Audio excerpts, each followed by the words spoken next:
Welcome to the Positive Sports Podcast. I'll be your host this afternoon, Ed Montana. Alongside me today, as always, one of my favorite people on the planet, my brother Alex. Alex, how you doing, buddy? I feel special now. You are special. I am. Yes, I am. I am. No, you are. Very. Well, that might be pushing. You're special too, by the way. Thank you. Yeah. I agree. So They don't call me special ed. Beat you to it. as long as you didn't participate in the class, you're all right. That's right. That's right. Well, this episode is going to be a little bit different. We're not going to talk a whole lot about sports. There's not that much going on, but really, it just feels. I'm going to just come out and say it. It feels wrong to talk about sports right now. With what our country is going through, what's happened over the last week in Minneapolis, sports just don't feel that important to me, and I think you feel the same way. It's an incredible time in our history, and it feels eerie. Yeah. I mean, eerie is really the only word that I have for what this all feels like. As everyone knows by now, it was a week ago, right? Yep. That 4 Minneapolis cops were arresting a man by the name of George Floyd, who happens to be from Houston. That's right. And during that arrest, there's a pretty long video of a police officer burying his knee in the guy's neck, and eventually George Floyd died. Now, there's some controversy as to whether he died from asphyxiation or other health problems, but regardless, I think we can all say that the knee on the throat played a significant role. 3 officers were detaining him. 1 officer was standing by, pretty much ensuring that the crowd that had gathered around didn't become involved. And we've had an insane number of riots, which this has kind of surprised me. We've had riots in every major city in this country, I think. And even now there have been protests, mostly peaceful protests, thank goodness, around the world, asking for justice for George Floyd. Let's start at the beginning. What were your thoughts when you saw the video that came out last week? Well, I mean, it was rather disturbing. I mean, it's clear as day what was happening. Look, I'll start off by saying that although, this podcast doesn't have a enormous following, we have some following, but we don't have a gigantic following. But, we kind of talked about it over the phone before me coming here and doing the show. What do we want to talk about? Do we want to talk about it? It's a very sensitive topic and all this. But we gave ourselves this platform. And I think it's only right that, we talk about this. Because this is my platform. This is your platform. And our voices are important. We may not be out there marching, but maybe we'll spark an idea for somebody. Maybe, this could provide something to someone. But this is our platform, and we definitely should be talking about this right now and not sports. I agree. I mean, the video is like I said, it's just the first thing that came to mind was, it's clear what was happening. Like, there's nothing else you can.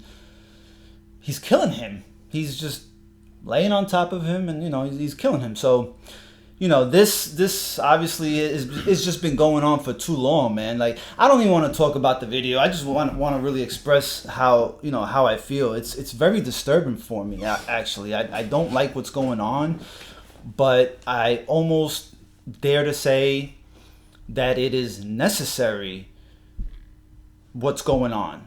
black people just want to be heard. They want to be heard, and they're not the ones doing, all of this looting. It's everybody's doing it. Black, white, whoever, everybody's doing it, and that part is not right. But and for the ones that are just protesting peacefully, they just want to be heard. That's it. They just want to be heard, and it's time that we hear them. White people, we need to hear them. Everybody needs to listen, and it just comes from the higher uppers, man. If they're not willing to change, then we're never gonna change. We don't.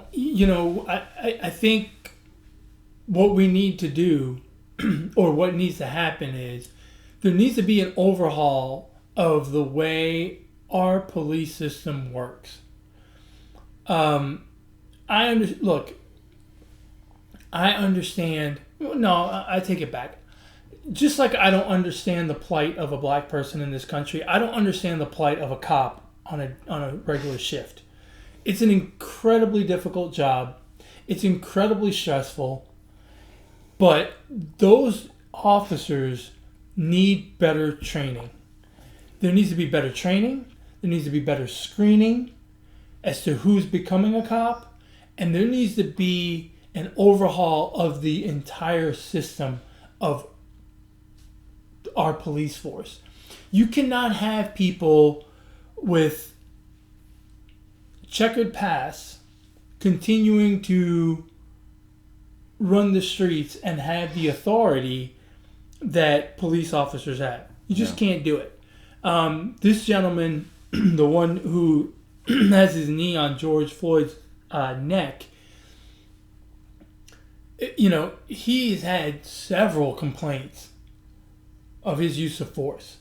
So this is a guy that needs to be weeded out earlier in the process so that he doesn't get to this point, or he needs to be counseled, right? Either shape up or ship out. And that's not happening in our legal system. And here's the thing that I find kind of outrageous, because putting your knee on a guy's neck in order to get him cuffed, I understand. Again, I don't know all the ins and outs, but that makes sense to me, right? You're trying to gain control of a suspect. You have to put the handcuffs on him for his safety and yours. Okay. But at some point, someone had to teach this guy, or should have taught this guy, or maybe he should have just fucking known, right? You can't have your knee on a guy's neck for 8 minutes. And I know time kind of gets away from you, but at one point he looks pretty relaxed with his knee on the guy's neck. Now, this gentleman ended up dying. But the very real consequence could have been a broken neck. I mean, a broken neck is a very, very serious life-altering injury, right? Could have ended up paralyzed. I mean, he got the worst outcome possible, George Floyd did, right? He ended up passing away. But there were a lot of other possible outcomes that were also very, very dangerous and very, very permanently damaging to this person. So whatever the policy is on subduing a suspect, some things need to be changed, because that, whether that's taught in the Minneapolis PD in their policies and procedures manual, or taught to police officers around the country, at some point the preservation of life and just quality of life, right? You don't want to injure the guy to the point where he ends up with a broken neck and ends up paralyzed. I mean, that's why I say there has to be a massive overhaul, because we're outraged by this one. But trust me, there are other ones where the outcome was not death, but it was a broken neck, but it was a paralyzed suspect, or whatever it may have been, right? Brain damage from lack of oxygen to the brain. I mean, there's a lot of things that could seriously go wrong by doing this. And again, this is all part of the overhaul that I feel needs to happen in our police departments around the country. And I'm not saying that all police officers are bad, or all police officers do stuff like this. But if that's in any manual, it needs to be taken out. We need to find a better way, right? Well, I mean, we also need some type of, there needs to be consequences for these cops' actions, But I mean, and racism is so alive right now with these cops. I see videos where there's a white guy wielding an axe and the cops don't tase him, don't shoot him, don't bum rush him to take him down or nothing, right? You see these terrorists that go shooting up schools and, shooting up workplaces, and they're white, and if they haven't already killed themselves, they're being taken out in handcuffs. They're not being dragged on the floor. They're not being tackled. They're being taken out, walking. Some of them, they even put on bulletproof vest on them while they're taking them out. But black people are not getting treated like that. They're just not. And it's pretty unfortunate that we're having to see this. And let me correct one thing. You said racism is alive and well.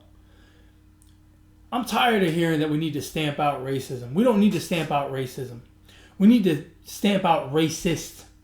Right. We need to stamp out the people that are doing this shit.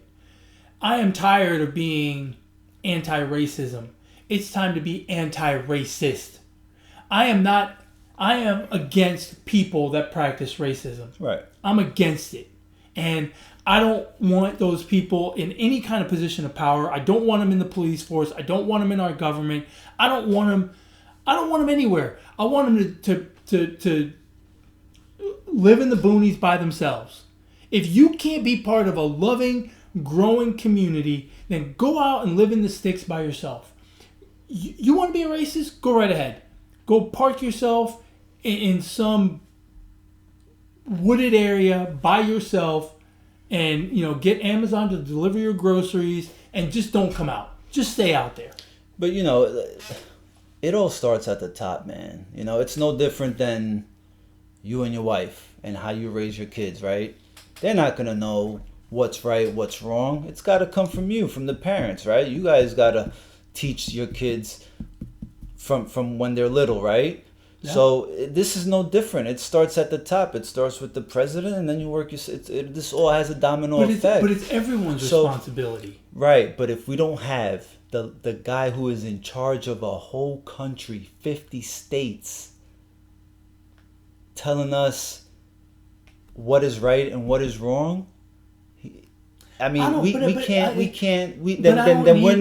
never gonna learn. But I don't need. And not only us, but the people the racists in the government and the police force and all that. I don't need. Here's my problem with that statement. I don't need our president to tell me to be anti-racist or to not be a racist or to not act in a racist manner. I don't need that. I'll tell you what we do need. We need people to go out and, we only vote. A majority of the people in this country do not vote, right? Mm-hmm. And the numbers that go out and vote every 4 years for president is, I don't know what the number is, but it's got to be 10 times the number of people that go out and vote on the other 3 years. And you know who gets elected the other 3 years? Senators and representatives who make laws, but also mayors, council members that run small cities and communities, constables, district attorneys, all of those people in our legal system. We need to go out and vote every year. And just like we have, whatever it was, 55 million people that went out and voted for the presidential election, we need 55 million people to go out and vote when it's not a presidential election. But Ed, people got to go out and vote all the time and get the right people in these positions of power. Yeah, no, absolutely. But I don't need my president to, to tell me when he's going golfing either, because that's as a president, I don't need him to tell me when he's going golfing and all that shit. That is super irrelevant because of his position. It really absolutely. is. Okay, Absolutely. so we needed to start with him, and then it'll all trickle down to where, people, the governors, the mayors, and all that will follow suit. But if we have a clown ass president making clown ass tweets, then there's gonna be there is no order. It's got to start at the top. Alex, and I agree with you. Don't get me wrong.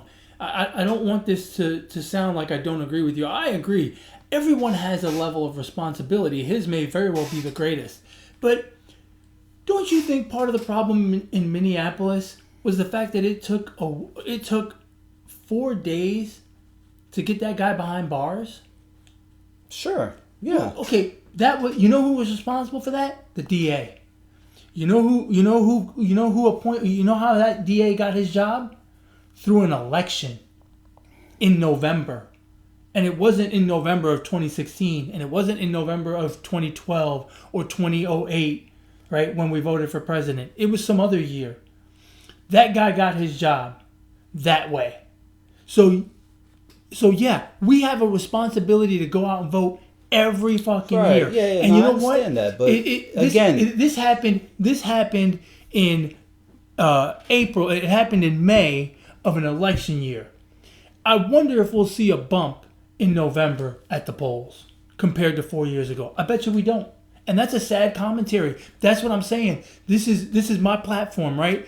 I'm saying you got to go out and vote. You got to go out and vote every year. You got to educate yourself on all the candidates for all the different positions, for council member, for mayor, for governor, for all that stuff. Get the right people in charge so that we start to, because we can't wait to make a change every 4 years. We can't. It's coincidental, right, that it happened in an election year. We can make a change this year. But what if it had happened next year in 2021? Are we going to wait till 2024 to make a change? Fuck no. We got to make a change every year. We got to change the mentality that runs this country to make it an all-inclusive place where we're not all created equal. We are all equal, period. It's not at creation. It's throughout our lives, right? The Constitution says all men are created equal. I agree. But it seems like at some point, people in positions of power said, we're all created equal, but by the time we're adults, those people are not equal to us. That's the mistake. We need to be not only created equal, we need to live as equals. Does it really say men, or does it say men and women? I don't remember. Huh. I really don't know. I do know it says created equal. Oh, okay. All right. Well. And quite frankly, if it says all men are created equal, that's wrong. Yeah, it should be changed, right? Everyone's created equal. Right. Everyone's created equal, and everyone should get to live equally. Yeah. That's my problem with this whole thing, and I really, it frustrates me that come November, we'll have 55 million people in this country vote, which will be less than half of the people that are eligible to vote in this country. And I think it's a sad commentary. And look, we need to make changes, and we need to make changes at every single level. We need to, from a police system, that system needs to get reviewed. Every single police department in this country needs to go back and review their policies and procedures manual. And quite frankly, how does that start? Well, it starts with the police chiefs, right? That they've got to put the directive in to say this is a priority. This is what we're going to do. We're gonna review our policies and procedures manual. And who runs them? Who runs who? The police chiefs. I think you vote for police chief. Do you? I think we vote for here in Texas. We vote for constables. They're technically the police chief of their particular precinct. I mean, I don't know. I really don't know. You're part of the problem. Get yourself informed. I ain't part of the problem. But yeah, no. Get yourself informed. Yeah, we got to do a better job. And at the end of the day, look, you don't know who the fuck you're voting for. You really don't. Because this is the problem that I have with politics. Okay? This is I fucking hate politics. This is the problem. You got good and you got bad. They're going to feed you good when it's time to vote. And then when it's time to get into the trenches and come through with your words and what you promised, you only come through with, 2 or 3 things. So, it's, for me, I feel like I'm being lied to the whole time. Yep. Okay? They're not telling me the truth. And they're not telling me everything. You know what? I'll take it one step further. I don't think you're being lied to. I think you're being sold a bill of goods. You're being sold this package, right? And they show you this side, but they don't show you what's inside, right? And they don't show you what's on the other side. And this side is true. Like this, the part I'm showing you right here. This side is ugly, actually. Well, it's a picture of me. This side is true. This is exactly what it is, right? This mug has a picture of me and my name on it. But what I'm not telling you is that on the other side, it's got a logo, right, of a really cool podcast. And so that's what they do, right? It's all smoke and mirrors. I mean, it's just really an unfortunate situation, man. And we will never know what it feels like to be black, man. Like we won't know. And I assume most of them walk around in fear, and like, again, you have your good cops, you got your bad cops, you got your good citizens, you got your bad citizens. There's Absolutely. Good black people, there's bad black people, there's good white people, there's bad white people. But man, if us as people, police, and everybody doesn't see, this has nothing to do with voting. If everybody doesn't open their eyes, from the president to the governors to the mayors to the constables to the police officers to you, to me, to you and you, what the trend has been the last 25 years, 30 years. The first one, well, I'm going by the first one I can remember is Diallo. What was his name? Amu Diallo in New York, when he got rung up with 53 shots by the police. Yeah. It's been going on since way before that. I mean, hundreds and hundreds of years, right? But I'm just talking since I was been alive. I was on Twitter and I saw a similar thing where a cop trying to subdue a suspect ended up killing him. You know what the year was? 1975. What was the cop? What was the suspect? It's irrelevant. The suspect wasn't doing anything. He was no longer resisting. And right. The cop continued on until the guy ended up dead. It is important. No, whether black or white, it doesn't matter. It does matter. But it doesn't matter because... It matters today, bro. Well, it happens that it was a white cop and a black suspect. But my point is, that was 45 years ago. Right. And we got the same shit going on. We're no better today than we were 45 years ago. Yeah. 45 years ago. In my entire life, we have gotten no better. That's sad. Think about what life was like. Well, you don't know. But people out there can think about what life was like in 1975. Right? And how much better we live life now. Mm-hmm. Right? We got these freaking little computers in our pockets all the time. Everything is better. Medicine, everything, sports, everything. But yet we still haven't figured out. We still haven't figured out. Our police departments haven't figured out how to get a white cop to arrest a black suspect without killing him. Yeah. 45 years. Does that mean that in 2065, here we are going to be damn near 100 doing this podcast, having another conversation about a George Floyd incident? That's heartbreaking. It's heartbreaking to think that we haven't learned anything in 45 years. I don't have the words, and quite frankly, I don't have the actions either to give hope to black people in this country. I don't have it, man. All I can say is we need to love each other. We need to live as a community and value everyone equally. And yeah, some people make mistakes and they have to get arrested, right? Okay, it happens. Just like accidents happen, things are gonna happen, but we need to stop. We need to stop letting this happen. We have to stop letting an entire class of people walk around in fear of the very people that are supposed to be protecting them, right? The policeman's job is to serve and protect, not to knee and kill. Right.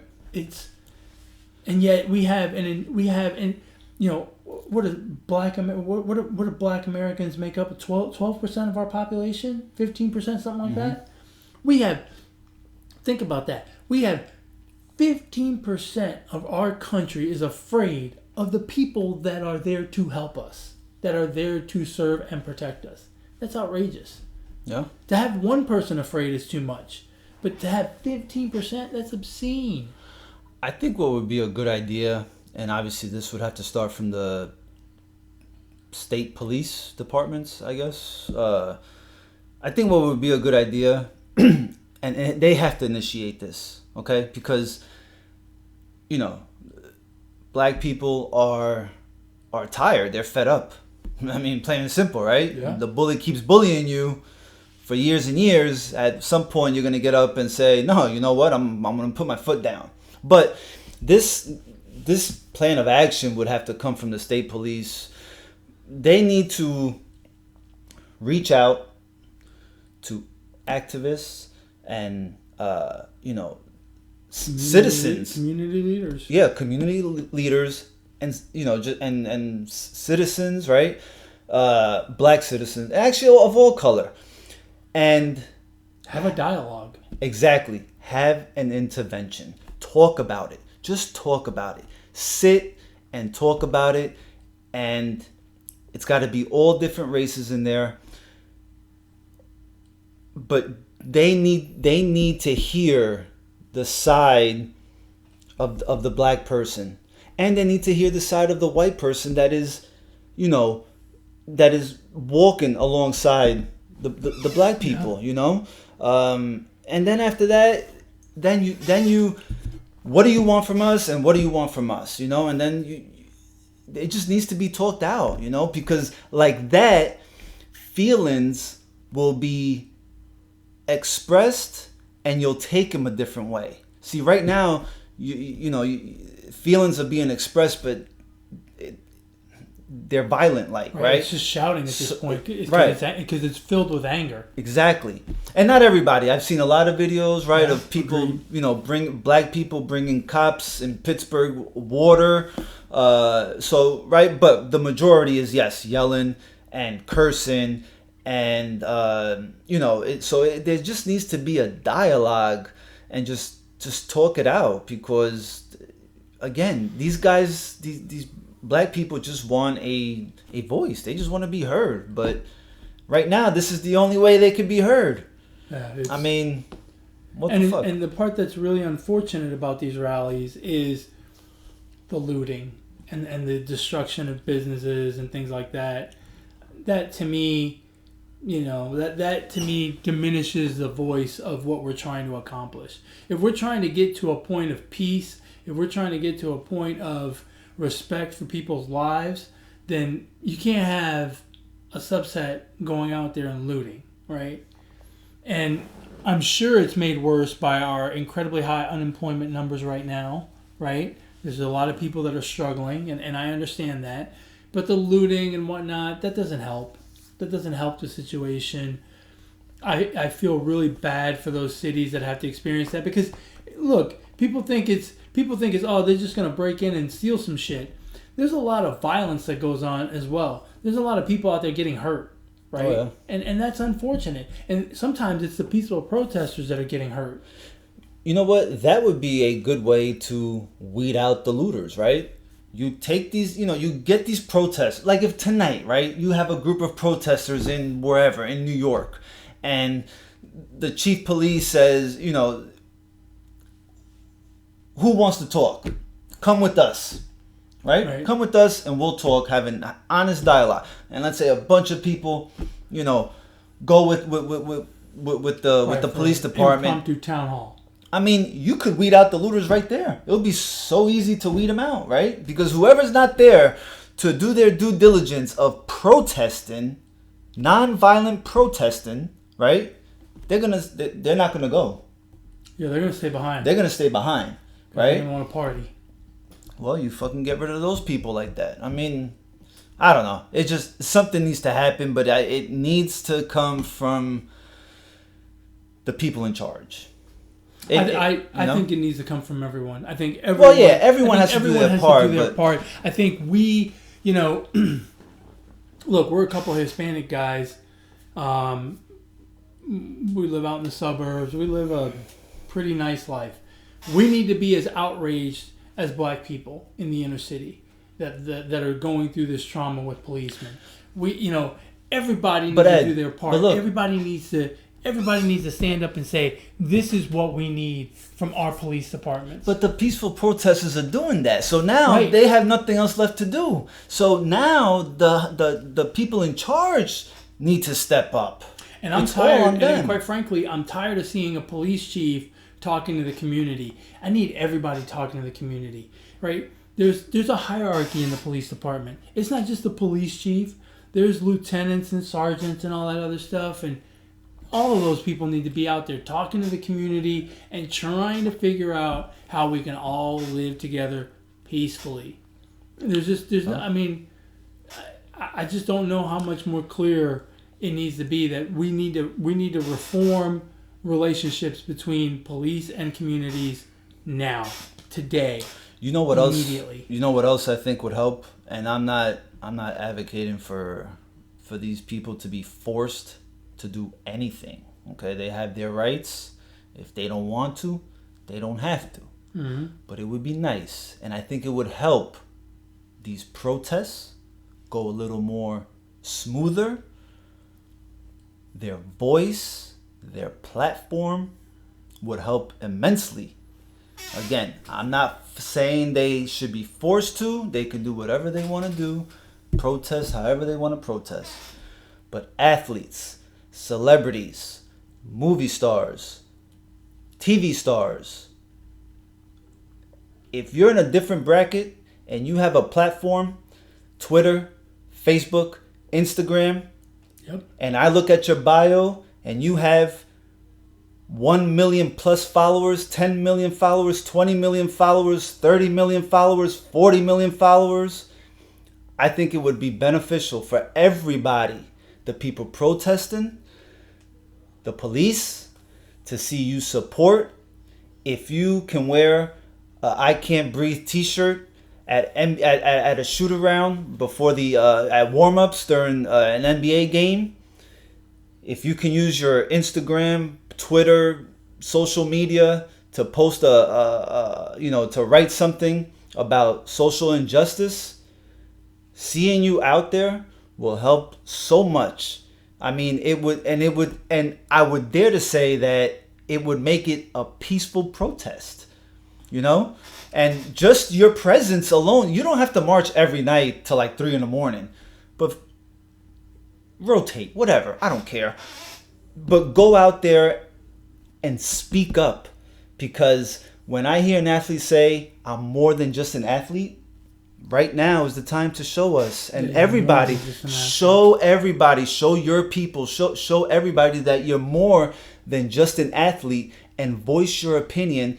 You have more power than any other of these protesters out there. They're going to listen to you, And so I think that would be something good to see. I think it would kind of elevate the spirit of the people. It would ease tensions a little bit, which I think is really important right now. And again, I'm not saying you have to, these celebrities, again, they live a different lifestyle, whatever. It's all good. I'm not putting no pressure on them. I'm not saying they should be forced to, but I think it would be helpful. To be fair, working at home today, I've had ESPN on all day. And all day they've been talking about different athletes who are in these protests.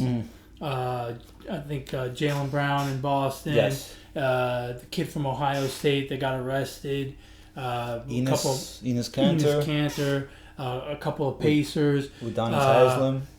You see players in the German league Yes. wearing armbands that said, Justice for Floyd, T-shirts. Israel Adesanya, UFC champion, was involved in a march in New Zealand today. So you are seeing I'm seeing a lot of athletes, but that's because I watch SportsCenter all the time. I don't know about celebrities, movie, TV. But everyone needs to get involved. I agree with you. Our elected officials have a very big responsibility to us in these trying times.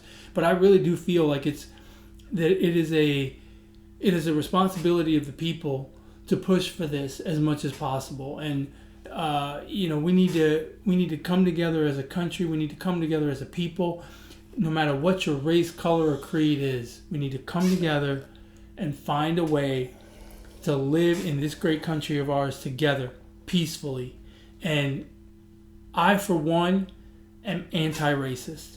I don't want any racist in any position of power. I don't want him to be my neighbor. I just don't want it. I don't want it as part of my life on a day-to-day basis. I don't want it as part of our country. I just don't. This is the greatest country on the planet. I absolutely 100% convinced of it.